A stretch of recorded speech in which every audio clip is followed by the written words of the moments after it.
आपने कभी सोचा है कि जो माता लक्ष्मी पूरे ब्रह्मांड की धन और समृद्धि की देवी मानी जाती हैं, वो कभी किसी की नौकरानी बनी होंगी, और वो भी भगवान विष्णु के ही श्राप के कारण? जी हाँ, ये कहानी सुनने में जितनी अनोखी लगती है उतनी ही रहस्यमय और हैरान कर देने वाली भी है।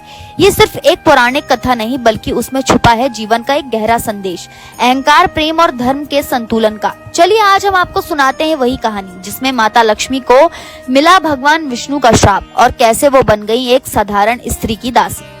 ये घटना घटती है सतयुग में, जब देवता और असुरों के बीच लगातार युद्ध चल रहा था। उस समय देवताओं की नगरी अमरावती में शांति बनी हुई थी, परंतु एक बार की बात है, माता लक्ष्मी को उनके सौंदर्य और ऐश्वर्य का बड़ा गर्व हो गया। उन्हें लगने लगा कि उनका स्थान त्रिलोक में सर्वोपरि है। वो सोचने लगी कि बिना उनके भगवान विष्णु भी अधूरे हैं। इसी अहंकार में उन्होंने भगवान विष्णु से कई बार ऐसा भी कहा कि आप तभी भगवान कहलाते हैं क्योंकि मैं आपके साथ हूं, वरना मेरे बिना तो आपको कोई पूछेगा भी नहीं। भगवान विष्णु ने कई बार माता को समझाया कि इस तरह की बातों से अहंकार बढ़ता है और अहंकार विनाश का कारण बनता है, लेकिन माता लक्ष्मी अपने रूप और वैभव में ही मग्न थी।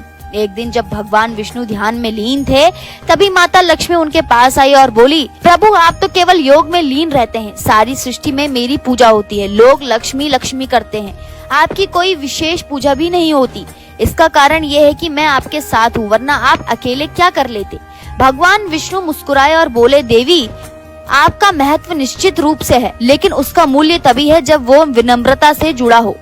अगर अहंकार आ जाए तो सबसे बड़ा वैभव भी मिट्टी बन जाता है। माता लक्ष्मी ने इस बात पर भी हंसते हुए कहा, आप तो हमेशा ज्ञान की बातें करते हैं, इसलिए एक दिन मुझे अपने बिना संसार में छोड़ दीजिए, फिर देखिए त्रिलोक कैसे परेशान हो जाता है। भगवान विष्णु को तब समझ में आ गया कि माता को अपने ही अनुभव से सबक सीखना होगा। उन्होंने शांत स्वर में कहा, ठीक है देवी, यदि यही आपकी इच्छा है तो आज से आप मेरे साथ नहीं रहेंगी, और जब तक आपका अहंकार समाप्त नहीं होगा आप पृथ्वी लोक पर मनुष्य बनकर रहेंगी और किसी की दासी बनकर सेवा करेंगी। माता लक्ष्मी ये सुनते ही चौंक गई। उन्होंने सोचा कि प्रभु केवल उन्हें डरा रहे हैं, लेकिन जैसे ही भगवान विष्णु ने अपनी योग माया से निर्णय लिया, उसी क्षण माता लक्ष्मी दिव्य रूप से पृथ्वी पर गिर गईं और एक साधारण स्त्री के रूप में जन्म ले लिया। उनका सौंदर्य तो अद्वितीय रहा, लेकिन अब उनके पास ना वैभव था, ना धन, ना पहचान।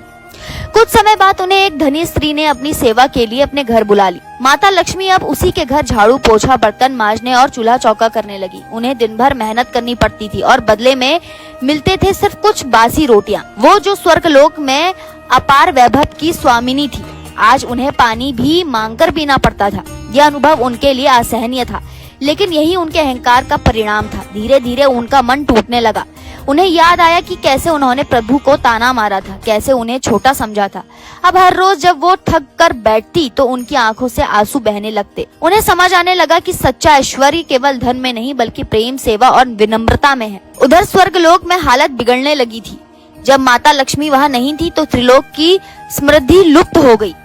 खेत सूखने लगे, व्यापार ठप हो गया, घरों में दरिद्रता छा गई। देवता भी चिंतित हो गए। इंद्रदेव, ब्रह्मा जी और अन्य देवता भगवान विष्णु के पास पहुँचे और बोले, प्रभु त्रिलोक में लक्ष्मी जी के बिना कुछ भी नहीं चल पा रहा है, कृपया उन्हें वापस बुलाएं।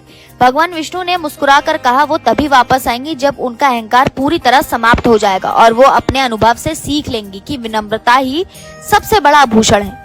इधर पृथ्वी लोक में एक दिन माता लक्ष्मी बहुत बीमार पड़ गई। जिस घर में वो काम करती थी, वहाँ की स्त्री ने उन्हें धुतकार दिया और कहा, तू तो निकम्मी हो गई है, काम भी ठीक से नहीं होता तुझसे, निकल जा मेरे घर से। वो रात लक्ष्मी जी ने एक मंदिर के बाहर बिताई।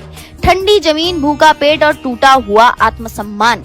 उस दिन उन्होंने रोते हुए प्रभु को याद किया और बोली, प्रभु मैं समझ गई, मेरे अहंकार ने मुझे कितना नीचे गिरा दिया। आपने सही किया जो मुझे श्राप दिया। अब मुझे क्षमा कीजिए और वापस अपने चरणों में स्थान दीजिए। भगवान विष्णु तुरंत प्रकट हुए।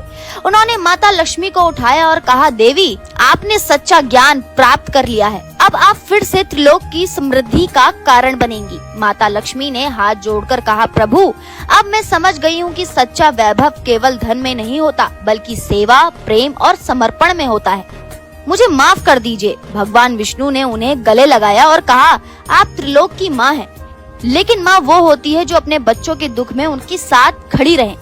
आपने आज अपना रूप और गौरव छोड़कर भी सीख ली, यही आपकी महानता है। इस तरह माता लक्ष्मी का अहंकार समाप्त हुआ और उन्होंने फिर से भगवान विष्णु के साथ वैकुंठ लौटकर समस्त सृष्टि को धन, सुख और समृद्धि का वरदान देना शुरू किया। ये कथा केवल एक कहानी नहीं है दोस्तों, बल्कि एक गहरा संदेश है कि चाहे आप कितने ही शक्तिशाली क्यों ना हो, अगर आपके भीतर विनम्रता नहीं है तो वो शक्ति आपको गिरा सकती है, और अगर आप सीख लें तो फिर वही शक्ति आपको और ऊंचाइयों तक ले जा सकती है। तो दोस्तों, आज के लिए इतना ही। उम्मीद करती हूँ आपको ये वीडियो हमारा पसंद आया होगा। अगर आपको ये वीडियो हमारा पसंद आया तो प्लीज इसे लाइक कीजिए और हमारे चैनल को सब्सक्राइब करना ना भूलें।